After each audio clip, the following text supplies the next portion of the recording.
अस्सलाम वालेकुम। उम्मीद है आप सब खैर व आफियत से होंगे। इससे पहले तालीमुल इस्लाम का पहला शोबा मुकम्मल कर चुके हैं। आज हम मालूम करेंगे तालीमुल इस्लाम का दूसरे हिस्से का दूसरा शोबा, तालीमुल अरकान या इस्लामी आमाल। बिस्मिल्लाहिर्रहमानिर्रहीम। सवाल, इस्लामी आमाल से क्या मुराद है? जवाब, जिन 5 चीज़ों पर इस्लाम की बुनियाद है उनमें से पहली बात को ईमान कहते हैं और उसका बयान पहले शोबे में इस्लामी अकायद के नाम से तुम पढ़ चुके हो। बाकी 4 चीज़ों यानी नमाज, ज़कात, रोज़े रमज़ान, हज बैतुल्लाह को इस्लामी आमाल कहते हैं। इस दूसरे हिस्से में नमाज का बयान है। नमाज।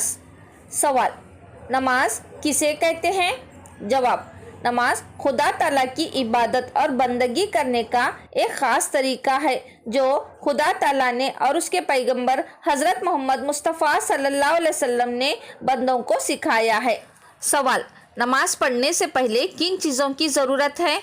जवाब, नमाज पढ़ने से पहले 7 चीज़ों की ज़रूरत है जिनके बगैर नमाज नहीं होती। उन चीज़ों को शराइत नमाज और फ़र्ज़ कहते हैं। सवाल, वो 7 चीज़ें जो नमाज से पहले ज़रूरी हैं वो क्या हैं? जवाब, अव्वल बदन का पाक होना, दूसरे कपड़ों का पाक होना, तीसरे जगह का पाक होना, चौथे सतर का छुपाना, पाँचवें नमाज का वक्त होना, छठे किबले की तरफ मुँह करना, 7वें नियत करना। अब दें इजाज़त, अगली वीडियो में हम मालूम करेंगे नमाज की पहली शर्त का बयान।